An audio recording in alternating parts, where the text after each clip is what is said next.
Again Asia ಕಪ್ನಲ್ಲಿ ಪಾಕಿಸ್ತಾನವನ್ನ ಭಾರತ ಬಗ್ಗು ಬಡಿದಿದೆ. ರಿಸಲ್ಟ್ ಹೀಗೆ ಬರುತ್ತೆ ಅನ್ನೋದು ಭಾರತೀಯರಿಗೂ ಗೊತ್ತಿತ್ತು, ಪಾಕಿಸ್ತಾನದವ್ರಿಗೂ ಗೊತ್ತಿತ್ತು. ಇದರಲ್ಲೇನು ಸ್ಪೆಷಾಲಿಟಿ ಇಲ್ಲ. ಬಟ್ ಪಂದ್ಯಕ್ಕೂ ಮುನ್ನ ಹಾಗೆ ನಂತರ ಟೀಮ್ ಇಂಡಿಯಾದ ಬಿಹೇವಿಯರ್ ಮಾತ್ರ ಸಿಕ್ಕಾಪಟ್ಟೆ ಟ್ರೆಂಡಿಂಗ್ನಲ್ಲಿದೆ. Toss, handshake, dressing room, captain speech ಎಲ್ಲದರಲ್ಲೂ ಕೂಡ ಭಾರತೀಯರು ಖಡಕ್ ತಿರುಗೇಟು ಕೊಟ್ಟಿದ್ದಾರೆ. ಹೇಗೆ ಅನ್ನೋದನ್ನ ಹೇಳ್ತೇನೆ. ಹಾಗೆ ಪಾಕಿಸ್ತಾನ ತಂಡ ಹೆಜ್ಜೆ ಹೆಜ್ಜೆಗೂ ಅನುಭವಿಸಿದಂಥ ಅವಮಾನದ ಬಗ್ಗೆ ಕೂಡ ಮಾಹಿತಿಯನ್ನು ನೀಡ್ತೇನೆ. ನಾನು ಶಾಂತ. ನೀವು ಸುದ್ದಿಯಾನದ ಸಬ್ಸ್ಕ್ರೈಬರ್ ಆಗೋದಕ್ಕೆ ಮರಿಬೇಡಿ. ಏಷ್ಯಾ ಕಪ್ನ ಆರಂಭದಲ್ಲೇ ಪಾಕಿಸ್ತಾನ ವಿರೋಧದ ಪಂದ್ಯವನ್ನ ಭಾರತ ಬಾಯ್ಕಾಟ್ ಮಾಡಬೇಕು ಎನ್ನುವಂತ ಕೂಗು ಜೋರಾಗಿತ್ತು. ವಿಪಕ್ಷ ನಾಯಕರು ಮೋದಿ ಅವರು ನೀಡಿದಂತ ಹೇಳಿಕೆ ಅಂದ್ರೆ ರಕ್ತ ಮತ್ತು ನೀರು ಒಟ್ಟಿಗೆ ಹರಿಯೋಕೆ ಸಾಧ್ಯವಿಲ್ಲ ಅನ್ನುವಂಥ ಮಾತನ್ನ ಇಟ್ಕೊಂಡು ಪಂದ್ಯವನ್ನ ರದ್ದು ಮಾಡಲೇಬೇಕು ಅಂತ ಒತ್ತಾಯ ಮಾಡಿದ್ರು. ಪ್ರೊಟೆಸ್ಟ್ಗಳು ನಡೆದ್ವು. ಬಟ್ ಈಗ ಟೀಮ್ ಇಂಡಿಯಾ ಪ್ಲೇಯರ್ಸ್ ಎಲ್ಲದಕ್ಕೂ ಉತ್ತರ ಕೊಟ್ಟಿದ್ದಾರೆ. ಪೆಹಲ್ಗಾಮ್ ಅಟ್ಯಾಕ್ಗೆ ರಿವೆಂಜ್ ತೀರಿಸಿಕೊಂಡಿದ್ದಾರೆ. ಒಂದೊಂದು ಹೆಜ್ಜೆಯಲ್ಲೂ ಕೂಡ ಮುಟ್ಟಿ ನೋಡಿಕೊಳ್ಳುವಂತೆ ಮಾಡಿದ್ದಾರೆ. ಹೇಗೆ ಅನ್ನೋದನ್ನ ಎಕ್ಸ್ಪ್ಲೇನ್ ಮಾಡ್ತಾನೆ. ಅದಕ್ಕೂ ಮುನ್ನ ಇಂಡಿಯಾ ವರ್ಸಸ್ ಪಾಕಿಸ್ತಾನ ನಡುವಿನ ಮ್ಯಾಚ್ನ ಹೈಲೈಟ್ಸ್ ಅನ್ನ ಒಂದ್ಸಲ ನೋಡಿಬಿಡೋಣ. ಫಸ್ಟ್ ಬಾಲ್ ವಿಕೆಟ್, ಭಾರತದ ಎದುರು ಮಕಾಡೆ ಮಲಗಿದ ಪಾಕ್. ಭಾರತ ಪಾಕಿಸ್ತಾನ ಮ್ಯಾಚ್ ಅಂದ್ರೆ ಭಾರತವೇ ಗೆಲ್ಲೋದು ಅನ್ನೋದು ಎಲ್ರಿಗೂ ಕೂಡ ಗೊತ್ತಿರೋ ಸತ್ಯನೇ. ನಿನ್ನೆ ಮ್ಯಾಚ್ನಲ್ಲೂ ಕೂಡ ಅದೇ ಆಯಿತು. ಟಾಸ್ ಗೆದ್ದಂತ ಪಾಕಿಸ್ತಾನದ ನಾಯಕ ಸಲ್ಮಾನ್ ಅಲಿ ಅಘಾ ತಾವು ಮೊದಲು ಬ್ಯಾಟಿಂಗ್ ಅನ್ನ ಮಾಡೋದಾಗಿ ಚೂಸ್ ಮಾಡಿಕೊಂಡ್ರು. ಬಟ್ ಓಪನಿಂಗ್ ನಲ್ಲೇ ಫ್ಲಾಪ್ ಶೋ. ಸೈಮ್ ಅಯೂಬ್ ಮತ್ತು ಶಾಹಿಬ್ಜಾದಾ ಇನ್ನಿಂಗ್ಸ್ ಅನ್ನು ಆರಂಭಿಸಿದ್ರು.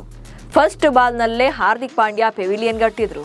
ಸೈಮ್ ಅಯೂಬ್ ಫಸ್ಟ್ ಬಾಲ್ ನಲ್ಲೇ ಕ್ಯಾಚ್ ಕೊಟ್ಟು ಹೊರ ನಡೆದ್ರು. ಇನ್ನು ನೆಕ್ಸ್ಟ್ ಓವರ್ ನಲ್ಲೇ ಜಸ್ಪ್ರೀತ್ ಬುಮ್ರಾ 3 ರನ್ ಗಳಿಸಿದಂತ ಮೊಹಮ್ಮದ್ ಹ್ಯಾರಿಸ್ಗೆ ಗೇಟ್ ಪಾಸ್ ಕೊಟ್ರು. 6 ರನ್ಗಳಿಗೆ 2 ವಿಕೆಟ್ ಕಳ್ಕೊಂಡಿತ್ತು ಪಾಕಿಸ್ತಾನ ತಂಡ.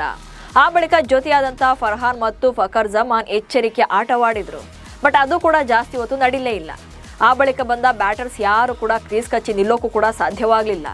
ಇನ್ನು ಎಂಡಲ್ಲಿ ಶಾಹಿನ್ ಅಫ್ರಿದಿ 4 ಸಿಕ್ಸರ್ ಸಿಡಿಸಿದ್ರಿಂದ 20 ಓವರ್ಗಳ ವೇಳೆಗೆ 9 ವಿಕೆಟ್ ನಷ್ಟಕ್ಕೆ 127 ರನ್ಗಳನ್ನು ಪಾಕಿಸ್ತಾನ ಕಲೆ ಹಾಕಿತ್ತು. ಭಾರತಕ್ಕೆ 128 ರನ್ಗಳ ಟಾರ್ಗೆಟ್ ನೀಡಿದ್ರು. ಅಭಿಷೇಕ್ ಸಾಲಿಡ್ ಓಪನಿಂಗ್, ಸೂರ್ಯ ಬೆಸ್ಟ್ ಫಿನಿಶರ್. ಇನ್ನು 128 ರನ್ಗಳ ಟಾರ್ಗೆಟ್ ಅನ್ನ ಬೆನ್ನತ್ತಿದಂತ ಭಾರತ ಪರ ಒನ್ಸ್ ಅಗೇನ್ ಅಭಿಷೇಕ್ ಶರ್ಮಾ ಸ್ಫೋಟಕ ಬ್ಯಾಟಿಂಗ್ ಪ್ರದರ್ಶನ ಮಾಡಿದ್ರು. ಗಿಲ್ ಮತ್ತು ಅಭಿ ಕಾಂಬಿನೇಷನ್ ವರ್ಕೌಟ್ ಆಗೋ ಟೈಮಲ್ಲಿ ಗಿಲ್ ಸ್ಟಂಪ್ ಔಟ್ ಆದ್ರು. ಅತ್ತ ಅಭಿಷೇಕ್ ಕೂಡ 31 ರನ್ ಸಿಡಿಸಿ ವಿಕೆಟ್ ಒಪ್ಪಿಸಿದ್ರು.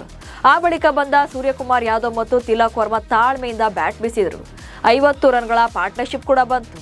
ಅಷ್ಟರಲ್ಲಿ ತಿಲಕ್ ಬೌಲ್ಡ್ ಆಗಿ ಶಿವಮ್ ದುಬೆ ಕ್ರೀಸ್ಗೆ ಬಂದ್ರು. ಅಂತಿಮವಾಗಿ 15.5ನೇ ಓವರ್ನಲ್ಲಿ 6 ಬಾರಿಸುವ ಮೂಲಕ ಸೂರ್ಯ ಮ್ಯಾಚ್ ಫಿನಿಶ್ ಮಾಡಿದ್ರು. 47 ರನ್ ಕಲೆ ಹಾಕೋ ಮೂಲಕ ಸೂರ್ಯ ಸ್ವಲ್ಪ ಶೈನ್ ಆದ್ರು. ಯಾಕಂದ್ರೆ ಇದಕ್ಕೂ ಮುನ್ನ ಪಾಕಿಸ್ತಾನ ವಿರುದ್ಧದ ಯಾವುದೇ T20 ಪಂದ್ಯಗಳಲ್ಲಿ ಅವರು ಹೆಚ್ಚಿನ ಸ್ಕೋರ್ ಮಾಡಿರಲಿಲ್ಲ. ಹೀಗಾಗಿ ಈ ಪಂದ್ಯದಲ್ಲಿ 47 ರನ್ ಬಾರಿಸಿದ್ದು ಹೈಯೆಸ್ಟ್ ಆಯಿತು. ಈ ಮೂಲಕ ಭಾರತ 7 ವಿಕೆಟ್ಗಳ ಭರ್ಜರಿ ಗೆಲುವನ್ನ ಸಾಧಿಸಿತ್ತು. ಆದರೆ ಇಲ್ಲಿ ಭಾರತ ಪಂದ್ಯವನ್ನ ಗೆಲ್ತು ಅನ್ನೋದಕ್ಕಿಂತ ನಡೆದುಕೊಂಡ ರೀತಿಯೇ ಹಲ್ಚಲೆಬ್ಬಿಸಿದೆ. ಪಾಕಿಸ್ತಾನ ಟೀಮ್ ಸೋಲಿನ ಜೊತೆಗೆ ಹಂತ ಹಂತಕ್ಕೂ ಕೂಡ ಅವಮಾನಕ್ಕೊಳಗಾಗಿದೆ. ಪಾಕ್ಗೆ ಅವಮಾನ 1. ಟಾಸ್ ವೇಳೆ ಕೈ ಕುಲುಕದೆ ಟಕ್ಕರ್ ಕೊಟ್ಟ ಸೂರ್ಯ. ಯಾವುದೇ ಪಂದ್ಯದ ಆರಂಭಕ್ಕೂ ಮುನ್ನ ಟಾಸ್ ವೇಳೆ ಯಾರೇ ವಿನ್ ಆದ್ರೂ ಕೂಡ ಉಭಯ ತಂಡಗಳ ಕ್ಯಾಪ್ಟನ್ ಕೈ ಕುಲುಕೋದು ಕಾಮನ್. ಆದರೆ ನಿನ್ನೆ ಮ್ಯಾಚಲ್ಲಿ ಇದಾಗಲಿಲ್ಲ. ಭಾರತದ ಕ್ಯಾಪ್ಟನ್ ಸೂರ್ಯಕುಮಾರ್ ಯಾದವ್ ಟಾಸ್ ಅನ್ನ ಫ್ಲಿಪ್ ಮಾಡಿದ್ರು ಕೂಡ ಟಾಸ್ ಅನ್ನ ಗೆದ್ದಿದ್ದು ಪಾಕಿಸ್ತಾನದ ಕ್ಯಾಪ್ಟನ್. ಈ ಟೈಮಲ್ಲಿ ಸೂರ್ಯ ಶೇಕ್ ಹ್ಯಾಂಡ್ ಮಾಡುವಂತ ಗೋಜಿಗೆ ಹೋಗಲೇ ಇಲ್ಲ. ಪಾಕ್ ನಾಯಕ ಸಲ್ಮಾನ್ ಜೊತೆ ಹ್ಯಾಂಡ್ ಶೇಕ್ ಮಾಡಲೇ ಇಲ್ಲ. ಟಾಸ್ ಮುಗಿಸಿ ನೇರವಾಗಿ ವಾಪಸ್ ಬರ್ತಾರೆ. ಆಗ್ಲೇ ಟೀಮ್ ಇಂಡಿಯಾ ತನ್ನ ನಿಲುವು ಏನು ಅನ್ನೋದನ್ನ ಸ್ಪಷ್ಟವಾಗಿ ತೋರಿಸಿಕೊಟ್ಟಿತ್ತು. ಇನ್ನು ಟಾಸ್ ಗೆದ್ದಂತ ಪಾಕ್ ತಂಡದ ನಾಯಕ ಬ್ಯಾಟಿಂಗ್ ಅನ್ನು ಆಯ್ಕೆ ಮಾಡ್ಕೊಳ್ತಾರೆ. ಸೊ ಇದು ಭಾರತದ ಫಸ್ಟ್ ರಿವೆಂಜ್ ಆಗಿತ್ತು. ಪಾಕ್ಗೆ ಅವಮಾನ 2. ಮ್ಯಾಚ್ ಮುಗಿದ ಮೇಲೂ ನೋ ಹ್ಯಾಂಡ್ ಶೇಕ್. ಇನ್ನು ಪಂದ್ಯ ಮುಗಿದ ಮೇಲೆ ಉಭಯ ತಂಡಗಳ ಆಟಗಾರರು ಹ್ಯಾಂಡ್ ಶೇಕ್ ಮಾಡೋದು ಕೂಡ ಕಾಮನ್. ಆಟಗಾರರು ಕೈಕುಲುಕಿ ಹೋಗೋದು ಸಂಪ್ರದಾಯ. ಆದರೆ ಆ ಸಂಪ್ರದಾಯಕ್ಕೆ ನಿನ್ನೆ ಮ್ಯಾಚಲ್ಲಿ ಸೂರ್ಯಕುಮಾರ್ ಯಾದವ್ ಬ್ರೇಕ್ ಹಾಕಿದರು. ಸಿಕ್ಸರ್ ಮೂಲಕ ಮ್ಯಾಚ್ ಮುಗಿಸಿದಂತಹ ಸೂರ್ಯ ಶಿವಮ್ ದುಬೆಗೆ ಹ್ಯಾಂಡ್ ಶೇಕ್ ಮಾಡಿ ಅಲ್ಲಿಂದ ಸೀದಾ ಡ್ರೆಸ್ಸಿಂಗ್ ರೂಮ್ನತ್ತ ಹೆಜ್ಜೆ ಹಾಕಿದ್ರು. ಪಾಕಿಸ್ತಾನದ ಆಟಗಾರರಿಗೆ ಕೈಕುಲುಕುವಂತ ಗೋಜಿಗೆ ಹೋಗಲೇ ಇಲ್ಲ. ಅವಮಾನ 3. ಟೀಮ್ ಇಂಡಿಯಾ ಡ್ರೆಸ್ಸಿಂಗ್ ರೂಮ್ ಬಾಗಿಲು ಬಂದ್. ಇನ್ನು ಹ್ಯಾಂಡ್ ಶೇಕ್ ಮಾಡದೆ ಟಾಂಟ್ ಕೊಟ್ಟಿದ್ದ ಟೀಮ್ ಇಂಡಿಯಾ ಆಟಗಾರರು ಇನ್ನೂ ಒಂದು ಹೆಜ್ಜೆ ಮುಂದೆ ಇಟ್ಟಿದ್ದಾರೆ. ಅದೇನಂದ್ರೆ ಸೂರ್ಯ ನೇರವಾಗಿ ಡ್ರೆಸ್ಸಿಂಗ್ ರೂಮ್ಗೆ ಹೋದ ಮೇಲೆ ರೂಮ್ನ ಬಾಗಿಲನ್ನ ಹಾಕಿಕೊಂಡಿದ್ದಾರೆ. ಈ ಮೂಲಕ ಪಾಕ್ ಜೊತೆ ಹ್ಯಾಂಡ್ ಶೇಕ್ ಬೇಡ ಎಂಬುವಂತ ಖಡಕ್ ಸಂದೇಶವನ್ನ ರವಾನಿಸಿದ್ರು. ಇದು ಪಾಕಿಸ್ತಾನ ಆಟಗಾರರಿಗೆ ಮುಖಕ್ಕೆ ಹೊಡೆದಂತ ರಿವೆಂಜ್ ಆಗಿತ್ತು. ಪಾಕ್ಗೆ ಅವಮಾನ 4 ಸೈನಿಕರು ಮತ್ತು ಪೆಹಲ್ಗಾಮ್ ಸಂತ್ರಸ್ತರಿಗೆ ಗೆಲುವು ಅರ್ಪಣೆ. ಇನ್ನು ಪೋಸ್ಟ್ ಮ್ಯಾಚ್ ಪ್ರೆಸೆಂಟೇಷನ್ ವೇಳೆ ಕೂಡ ಪಾಕ್ಗೆ ಸೂರ್ಯ ತಿರುಗೇಟು ಕೊಟ್ಟರು.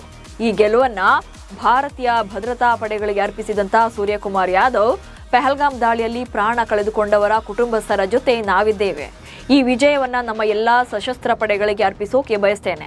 ಅವರು ಅದಮ್ಯ ಧೈರ್ಯವನ್ನ ತೋರಿಸ್ತಾರೆ ಅನ್ನೋ ಮೂಲಕ ಪಾಕಿಸ್ತಾನಕ್ಕೆ ಮುಟ್ಟಿ ನೋಡಿಕೊಳ್ಳುವಂತ ಮೆಸೇಜ್ ಪಾಸ್ ಮಾಡಿದ್ರು. ಹಾಗೆ ಪೆಹಲ್ಗಾಮ್ ಅಟ್ಯಾಕ್ಗೆ ಇದು ರಿಟರ್ನ್ ಗಿಫ್ಟ್ ಅನ್ನೋದನ್ನ ಹೇಳೋಕು ಕೂಡ ಮರಿಲಿಲ್ಲ. ಹೀಗೆ ಪಂದ್ಯದ ಆರಂಭದಿಂದ ಅಂತ್ಯದವರೆಗೂ ಕೂಡ ಕಂಪ್ಲೀಟ್ ಡಾಮಿನೇಟ್ ಮಾಡಿದಂತ ಟೀಮ್ ಇಂಡಿಯಾ ಮೈದಾನದ ಒಳಗೂ ಹೊರಗೂ ಸೇಡು ತೀರಿಸಿಕೊಂಡಿದೆ. ಬಲಿಷ್ಠ ಭಾರತ ಎದುರು ಮಕಾಡೆ ಮರಗಿದ ಪಾಕಿಸ್ತಾನ ಪೆಚ್ಚು ಮೋರಿಯೊಂದಿಗೆ ವಾಪಸ್ಸಾಗಿದೆ. ನಮಸ್ಕಾರ.